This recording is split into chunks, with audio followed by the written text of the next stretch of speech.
jauh nih, apa ya? Tadi ada mulkul jabarut,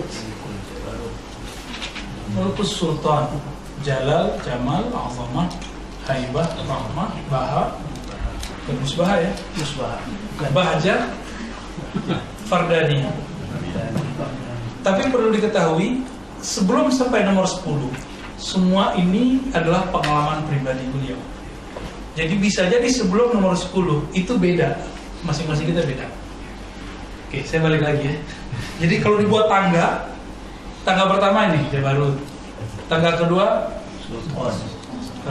Jalal ya, terus Jamal naik sampai kemudian Fardani. Oke, saya balik lagi deh. Ini adalah apa yang beliau alami. Nanti beda orang, beda makom, beda hijab. Ini hijabnya beliau. Jadi apa hijab beliau pertama? Jabarut, terus Sultan, Jalal, Jamal.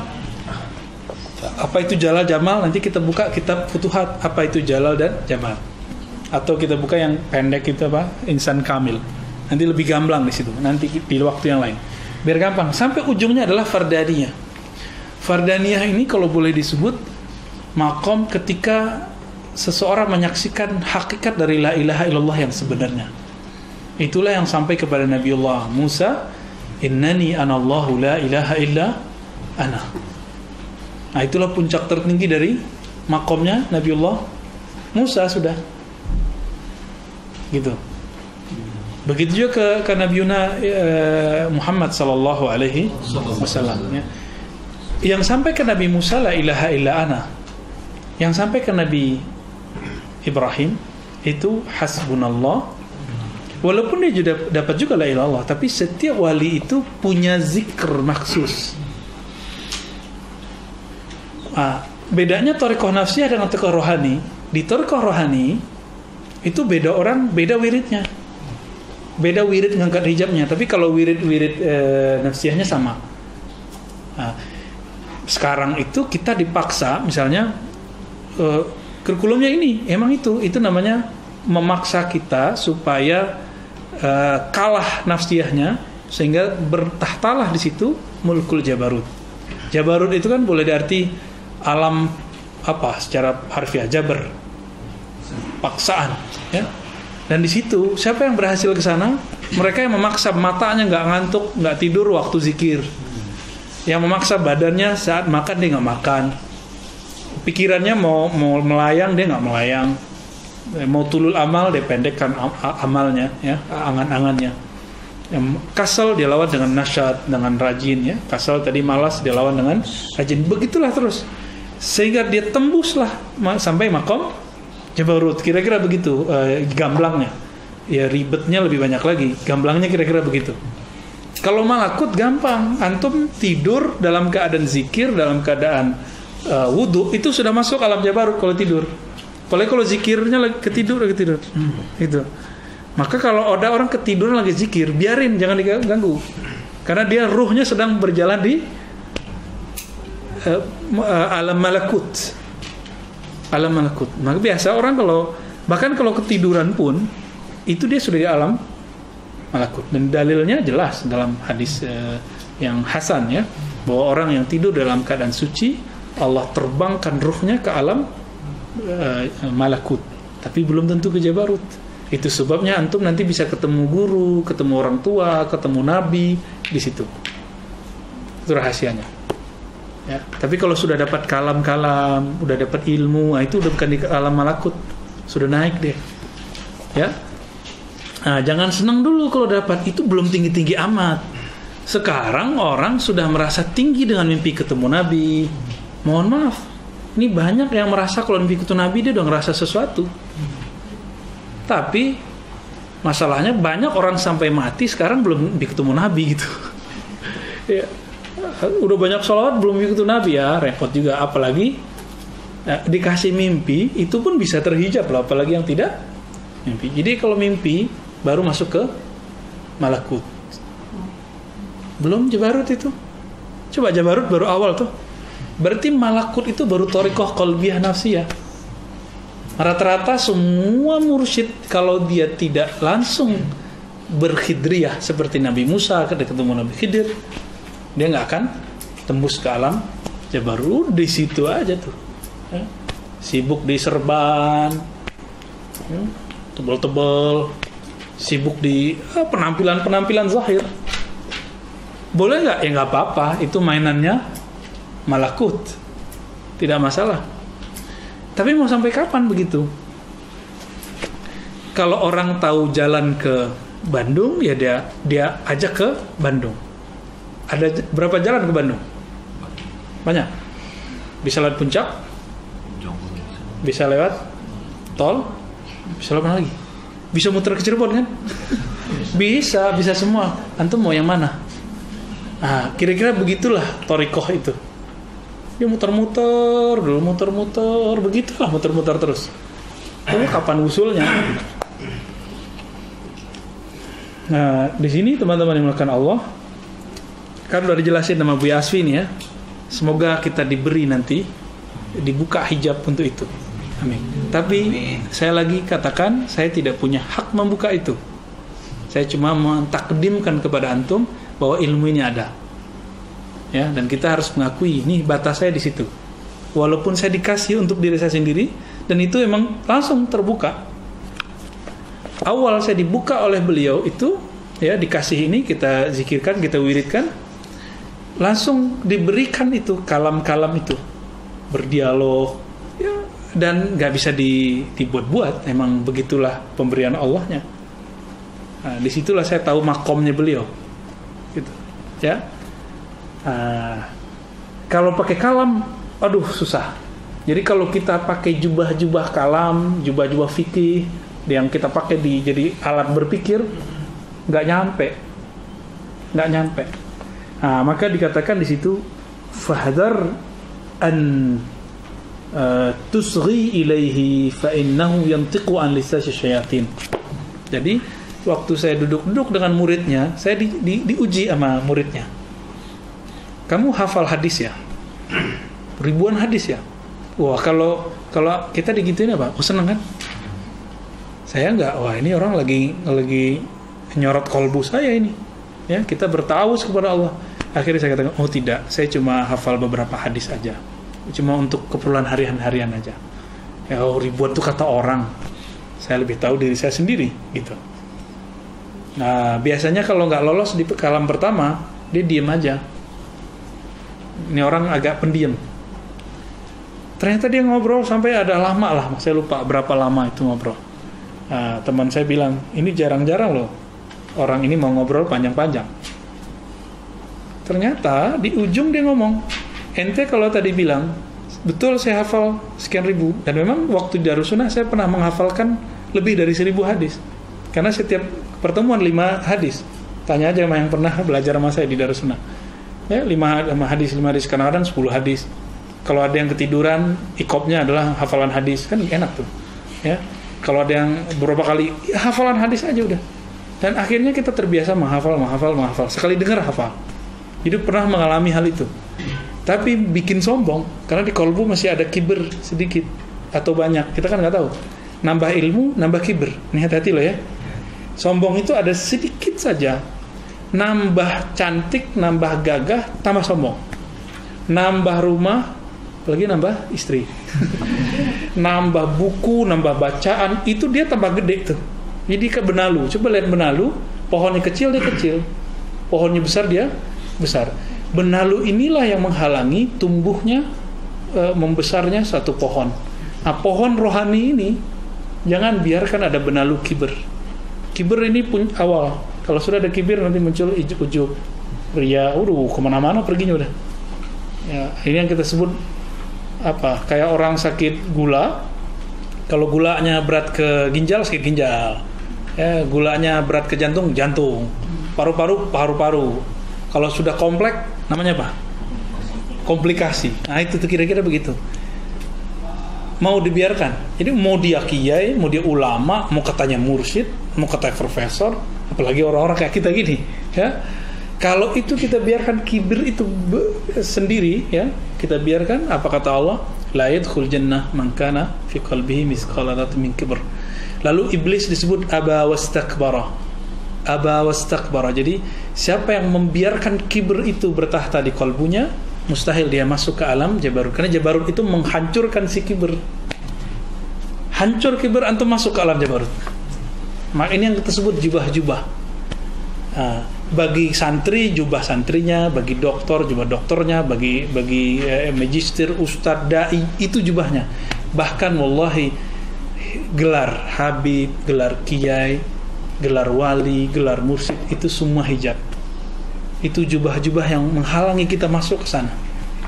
Jadi kalau antum nih masih mikir, gua kan, nah gitu, saya kan, udah dia salam, ya di situ aja terus. Di situ aja terus, nggak akan berubah-ubah, nggak akan berubah-ubah.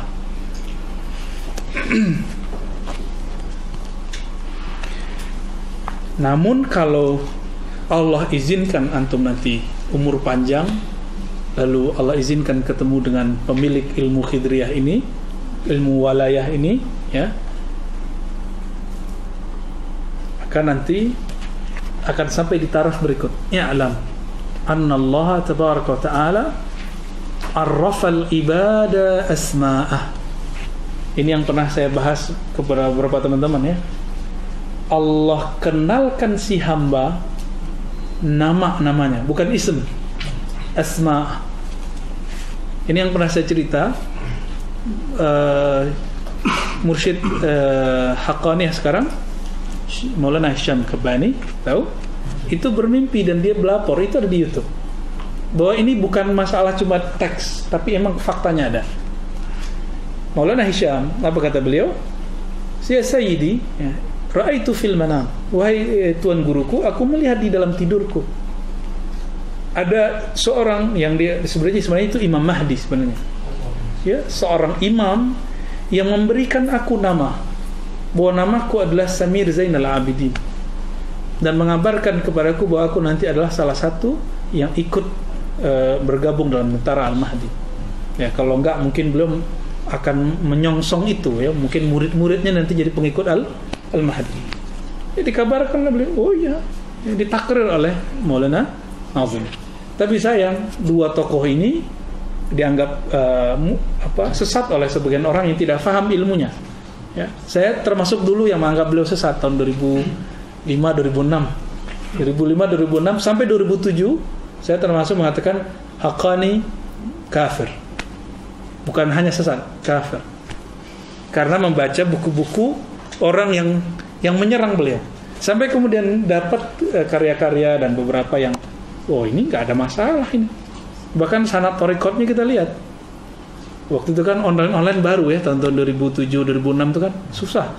Kita kalau mau online masuk ke apa namanya dulu, warnet. Nah, itu zaman-zaman Ustaz Eka tuh, ya, zaman warnet, ya, masih dapat gitu. Tapi enggak, alhamdulillah. Itu teman, Allah Ta'ala kalau sudah hambanya ini begini, maka diberikan nama. Tapi masalahnya lewat siapa? Ada yang langsung dari Allah. Kayak tadi itu dikirim secara rohani, dikirim ke Maulana Hisham. Berarti bukan Maulana Hisham tuh, tapi Maulana Hisham dikirim kabar. Itu. Bukan Syekh Maulana Nazim juga, bukan Syekh Maulana Abdullah Faiz Dagestani juga. Tapi mereka dikabarkan ada gitu. Nah, ini penting sekali. Berarti bukan mursyid antum itu juga gitu. Kan kita banyak mursyid nih. Nah, jangan diadu di sini. Ini bukan bagian untuk ngadu-ngadu tarekat nafsiyah dengan tarekat ruhani. Ya, itu beda. Pakai tarekat nafsiyah amalan kita hari-harian. Tapi yang rohani ini ma'rifatullah yang harus kita pakai. Jadi ini yang kita sebut nama-nama rohani. Nama-nama rohani. Ada beberapa yang sudah dapat, ya. Ya, 2 atau 3 nih. Ada yang udah dapat, yang saya mintakan kepada beliau. Wa ana asifu laka hadzal bab mana? Wa likulli ismin mulkun atau malikun. Setiap nama itu ada pemiliknya. wa kullu malikin sultan. Setiap pemilik itu adalah sultan. Maka di jamaah beliau disebut itu ismu sultan. Jadi ruh itu disebut namanya nama sultan. Tahu dari mana coba kalau beliau tidak ngambil ilmunya langsung ke Jabarut? Gitu. Kalau nggak bisa, nggak mungkin. Orang nggak bisa baca kitab kok. Seperti antum baca kitab mungkin lebih jago Buya Hasbi, ya. Dan saya emang mengagumi bacaan Buya Hasbi dari dulu, ya. Keren kalau dia baca tuh keren. Alhamdulillah, ya, berkah lah. Wa fi kulli malikin majlisun wa najwa wa hadaya li ahliha. Di setiap kerajaan pemilik, atau kalau kita baca mulkun majlis, ya. Kalau kita malikin, setiap raja mempunyai majlis. Dan najwa, apa arti najwa? Berbisik-bisik, ada tempat ngobrol di situ. Wahadaya li ahliha, dan hadiah-hadiah. Nah, ini hadiah-hadiah inilah yang kita sebut dengan bisa ma'rifatullah, bisa hakikat. Apa beda ma'rifat dengan hakikat? Kan ada syariat, tariqat, hakikat, ma'rifat. Semua itu adalah syariat. Cuma kenapa kita pisah? Ada syariatnya syariat, ada tariqatnya syariat, ada hakikatnya syariat, ada ma'rifatnya syariat. Gitu maksudnya. Semua ini adalah syariat. Syariatnya ruku, kita udah tahu. Punggungnya lurus, tangannya di mana, terus baca apa. Tariqatnya bagaimana? Dibacalah subhanallah, itu tariqat. Jadi setiap orang sudah baca subhanallah bihamdi, dia sudah bertariqat. Lalu apa hakikatnya? Hakikat itu dia kemudian meyakini bahwa ini milik Allah, yang maha suci Allah. Apa ma'rifatnya? Nah, inilah laduni di situ. Dan ini beda orang, beda masing-masing itu udah beda. Nah, ini yang disebut ma'rifat di situ, ya. Kalau dia baru di akliyat, maka dia melahirkan makna-makna akal. Oh, subhana, maha suci. Nah, ma'rifatnya baru ma'rifat akliyah. Kalau dia baru kelas terjemah, ya nerjemah. Capek nggak nerjemah lagi sholat? Bismillahirrahmanirrahim. Alhamdulillah. Capek. Apalagi yang baru belajar terjemahan. Apalagi yang baru belajar tamyiz, ya kan? Melelahkan. Coba tanya kepada ahli-ahli zikir, nggak mungkin menerjemah lagi sholat. Yang ada meresapi ayat itu tanpa perlu menerjemah. Ternyata tips belajar bahasa asing juga begitu. Jadi kalau kita dengar bahasa Inggris, jangan pikirkan terjemahannya. Jadi jangan think in English kalau kita speaking in English. Think in Arabic, tafakkar fil Arabiyyah in kunta tatakallam bil Arabiyyah. Jadi kalau kita ngomong Arab jangan diterjemah pakai bahasa Indonesia di dalam. Lama, ya. Mirip-mirip begitulah. Dan teman-teman, ini saya dikabari beliau waktu bulan puasa. Apa kata beliau? Jadi saya mempertanyakan, apa emang ada ismu sultan itu? Ism rohani, nama rohani, nama lembaga kejiwaan. Jadi kita mulkun itu boleh artikan lembaga rohani. Lembaga rohani ini punya nama. Istana ada nama tuh. Jalan ke situ ada nama, di dalamnya benda-bendanya, bangunannya ada nama. Coba masuk ke Kasunanan misalnya, itu semua gedung itu ada namanya. Masuk ke UIN, ini fakultas A, fakultas B. Bahkan masuk ke kelas, ini namanya kelas A, kelas B. Ini kelas filsafat, nih kelas syariah, bla bla, semua ada itu. Masa di alam yang zahir ini ada nama, ada bilik, ada bangunan. Di alam rohani nggak ada, nggak mungkin. Pasti lebih banyak di sini. Dan beliau mengatakan, nanti kamu lihat deh, ya, ada di Khatmul Awliya. Nah, saya kaget, kapan dibacanya? Ya, karena di situ nggak ada kitab Khatmul Awliya. Dan saya tanya ke temannya, itu nggak pernah nyantri beliau nggak pernah nyantri. Terus yang kedua beliau bilang, ada satu lagi itu kitab namanya Ghunyah. Nah, kitab Khatmul Awliya tidak saya buka, saya taruh. Yang saya buka Al-Ghunyah. Al-Ghunyah berapa tebelnya? 3 kali tebel ini. Udah bolak-balik seminggu nggak ketemu. Tentang nama, bahwa Allah memberi nama seorang hamba secara rohani. Ini yang saya bahas di waktu awal dulu, masih ingat? Jika kita lahir di dunia dikasih nama oleh ayah ibu, tapi itu nama ayah dari ayah Ibu. Pertanyaannya, nanti di akhirat dipanggil pakai nama yang diberikan ayah ibu atau nama yang dipanggil waktu di alastu birabbikum? Tergantung nanti makomnya apa. Kalau antum nggak terima yang di alastu birabbikum, ya sudah, makomnya makom jasad ini. Namanya hanya ada di sini, nggak sampai ke makom rohani. Jika di sini kita ber-KTP, ya ada kartu BPJS, ya kan, kemana-mana bayar karcis. Emang di sana enggak? Di sini kita punya nama, dan di sini kita sekolah, ngaji. Antum nyari guru untuk ngaji, nyari guru untuk bisa zikir. Emang di sana enggak? Mirip-mirip kok. Bedanya nggak pakai angkot, nggak pakai gojek, ya. Itulah bedanya. Di alam ruh ketika Allah mengatakan alastu birabbikum, itu ruh itu kum itu ada nama di situ. Sudah ada nama, kum antum, kamu. Ketika disebutkan kamu sekalian, itu sudah ada nama-nama ruh. Nah, nama-nama ruh itu yang bisa mengetahui dan bisa memberikan ulang, itu adalah yang khidriyah itu. Ya, kalau di zaman Syekh Abdul Qadir, ya beliau gausnya. Di zamannya Syekh Abdul Hasan Syazili, ya beliau. Ba'udin Naqsybandi, ya beliau. Bahkan kabar baiknya di negeri kita ada dulu Syekh Nawil Bantani, itu masuk ke jaringan itu, jaringan Al-Ghaus. Jadi jangan sembarangan bilang wali kutub Ghaus, ya. Itu Ghaus-Ghausan itu, Ghaus-gosong kali. Ya, kita agak hati-hati di sini. Jangan menempatkan orang bukan di makomnya. Orang belum doktor jangan tulis doktor. Ya kan? Jangan senang antum dipanggil doktor. Itu nipu diri sendiri. Kalau kayak Buya Aldomi kan udah jelas mau promosi, semoga panjang umur. Ya.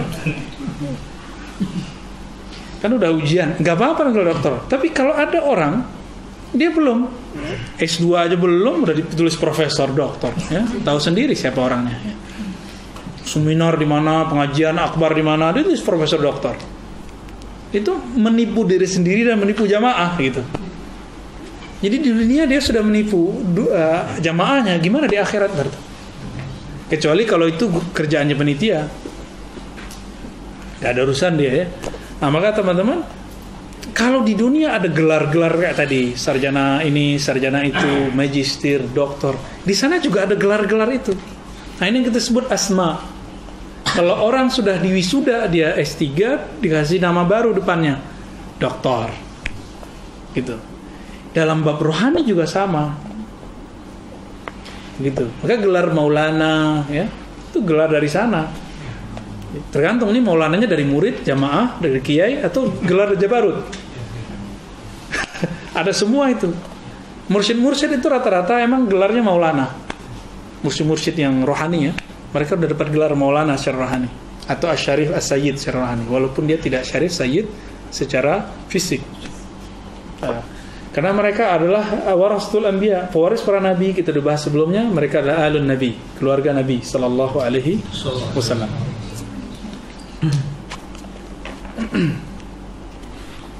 Nah, kita taunya nama kita sekarang apa? Ya, nama yang dikasih bapak kan gitu. Dan antum bisa bayangkan nama yang diberi orang tua. Orang kita mengenal Allah nggak? Kita tanya lagi. Orang tua kita mengerti nggak alam ini? Enggak. Berarti nama itu hanya berlaku di. Lalu apa makna hadis? Sesungguhnya kamu akan dipanggil di akhirat dengan namamu dan ayahmu. Nah, tergantung antum berayah cuma di alam ini atau juga ayah rohani. Siapa ayah rohani kita? Yang disebut Abul Arwah siapa? Man huwa Abul Arwah? Siapa dapat gelar Abul Arwah? Di Dalail ada. Ketemu gak asma'nya di sini? Siapa yang dapat gelar Abul Arwah? Nabi Yuna Muhammad sallallahu alaihi wasallam. Nah, ini kenapa kita harus baca asma' Nabi di sini kan ada. Silakan nanti dilihat lagi. Abul Arwah. Maka semua orang nanti akan dipanggil dengan nama Muhammad kalau dia ngerti. Muhammad apa nih namanya? Ini salah satu namanya. Ya. Kalau dia pewaris rohani, mungkin dia dapat gelar Ahmad. Karena Ahmad Itu rohaninya Nabi sallallahu alaihi wasallam. Jadi ketika al-anbiya, ulama warasatul anbiya, dia mewarisi tidak hanya Muhammad tapi juga Ahmad. Kira-kira begitu. Bisa kan dicerna? Ya, alhamdulillah rabbil alamin. Jadi adakah nama rohani itu? Ada. Ya, adakah gelar rohani? Ada.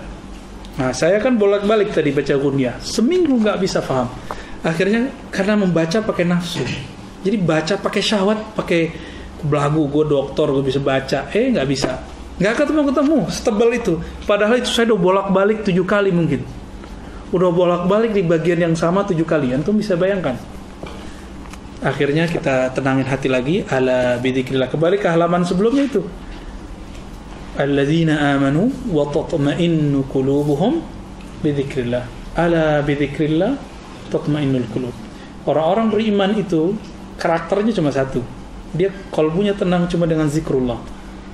Ya. Hanyalah dengan menyebut nama Allah kalbu jadi tenang.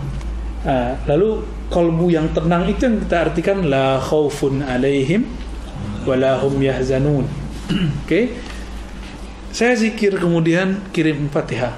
Di situ saya baru tahu Fatihah dahsyatnya bagaimana. Tadinya cuma tahu kata orang. Ya. Ya walaupun kita kata orang ustadz, kita emang ikut-ikut aja. Kadang-kadang ustadz tuh taklid juga loh. Kiainya begitu, udah gitu juga. Akhirnya harus dihadapi dengan persoalan dia sendiri merasakan nggak gitu. Mulailah ya baca Fatihah untuk Nabi, kemudian kepada orang yang menyuruh itu guru saya dan pengarang kitabnya Sidi Abdul Qadir Jilani. Tenang-tenang zikir. Ya. Saya bukalah teks. Pertama yang kebuka bab bagian tasawuf. Berarti sudah 10% terakhir. Lalu kita buka halaman pertamanya, nggak ketemu. Dibuka di halaman keduanya, langsung ketemu cuma 2 baris. Cuma 2 baris. Kalau murid sudah berganti sifat dari sifat basyariyahnya dan dia menjadi fana, itu yang disebut kuntu sam'ul ladzi yasma'u bi. Kembali ke hadis yang tadi baca Bu Yasfi. Maka dia menjadi murad. Jadi murid itu dia berkehendak mengenal Allah. Tapi ketika dia sudah habiskan sifatnya, dia buang hijab-hijab itu dengan izin Allah, maka dia berganti menjadi murad. Dia yang diinginkan Allah. Berubahlah namanya dari nama orang tuanya yang dikasih orang tua menjadi nama yang ada di sisi Allah. Nah, yang dikasih hak itu cuma Ghaus. Di zaman beliau Ghausnya adalah Al-Hakim At-Tirmidzi. Dan saya kasih tahu, saya bukan Ghaus. Ya. Jadi jangan minta nama itu kepada saya, tapi saya bisa mintakan kepada ahlinya. Gitu. Dan kita harus tahu makom kita. Jangan berbicara di makom yang bukan makom kita. Kalau saya ngasih antum nama, itu bukan nama Ghausiyah, bukan nama sultan. Itu nama gelar mungkin persahabatan, perguruan atau suhbah. Itu gelar-gelar ya bolehlah. Nanti bisa jadi syafaat solihin lah nanti kita. Ya. Tapi kalau yang itu sudah permanen, ruhnya berarti positif, percikan dari Nur Ahmad, Nur Muhammad tadi. Ya, tinggal dipertahankan kalau nanti dapat. Ya. Nah ini teman-teman, ini yang paling inti sebenarnya di bagian bab ini ya. Jadi arrafallahu al-ibad asma'ah. Nah, kalau antum sudah faham sampai ke belakang, di bawahnya coba lihat. Wa huzuzul muhadditsin hum khasatul awliya mulahazatu tilka sifat wa isyraqu nur tilka sifat ala qulubihim wa fi sudurihim. Jadi asma-asma ketika mereka tahu cara mengolahnya, nanti akan ada karakter-karakter di situ. Ya. Jadi Al-Ghaus ini dia punya pemahaman terhadap lembaga rohani. Dia pandang kita sekali, bahkan nggak melihat kita, cuma kasih nama jasad, dia langsung bisa nanti melihat rohaninya, nama rohaninya ini, lembaga-lembaga rohani di belakangnya, sultannya apa, jabarutnya apa, nanti dia tahu semua. Dan itu bagian dari khususiyah warasatul anbiya. Ya. Ya sama lah kayak dokter tahu kan cara ngurusin pasiennya, taruh begini dan segala macam. Oke, kira-kira itu teman-teman yang melakukan Allah. ditutuplah dengan satu ayat di sini, walaupun di sini bukan penutup. Wal awwalu wal akhiru wal zahiru wal batin wa huwa bikulli syai'in alim, ya. Allah lah yang maha awal, dialah yang maha akhir, dialah maha zahir, dia yang maha batin.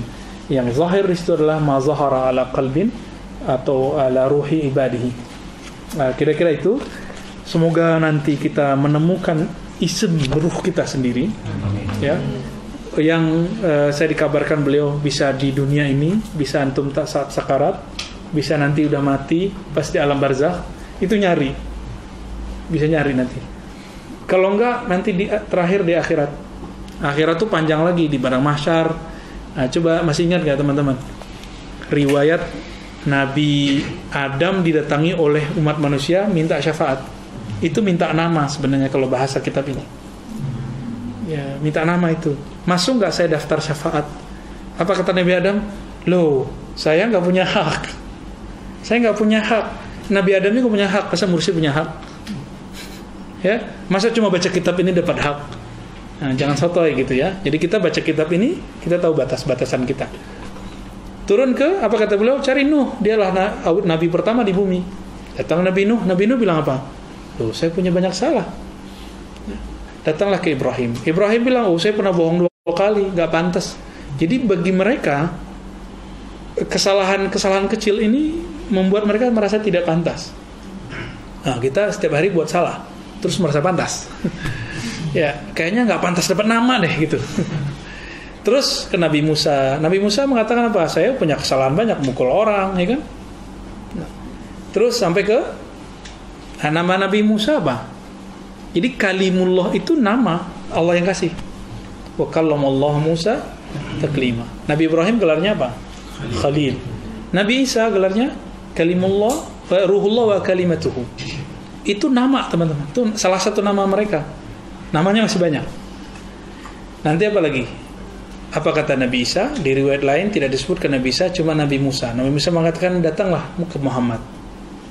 Nabi Muhammad, karena sering kita berdoa. Jadi antum kalau nggak dapat namanya di dunia, sering-sering aja baca doa akhir azan itu, setelah azan.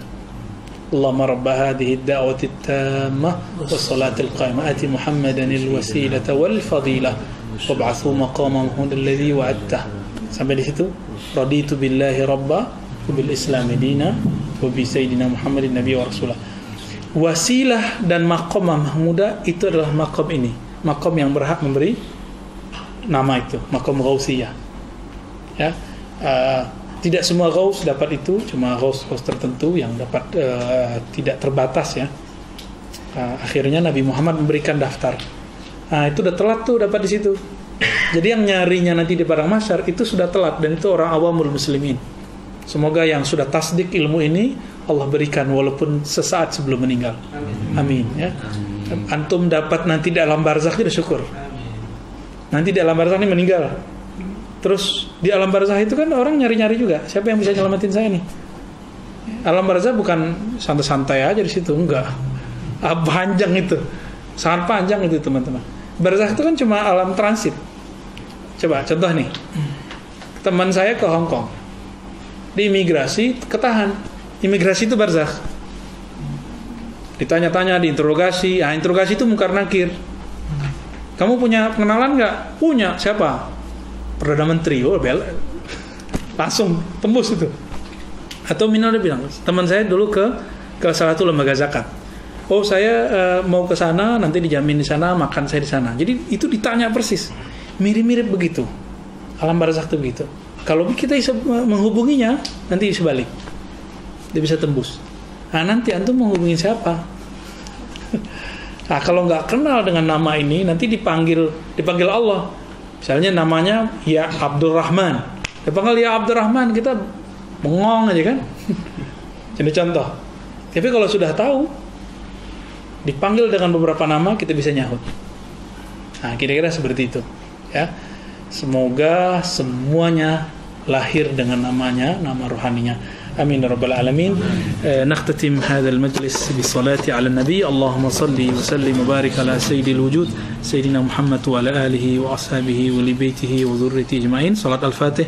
اللهم صل على سيدنا الفاتح لما أغلق والخاتم لما سبق ناصر الحق بالحق والهادي إلى صراطك المستقيم وعلى آله حق قدره ومقداره العظيم. صلوات النور الذات.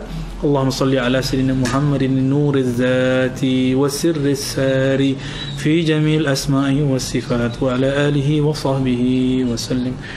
الحمد لله رب العالمين. السلام عليكم ورحمة الله وبركاته.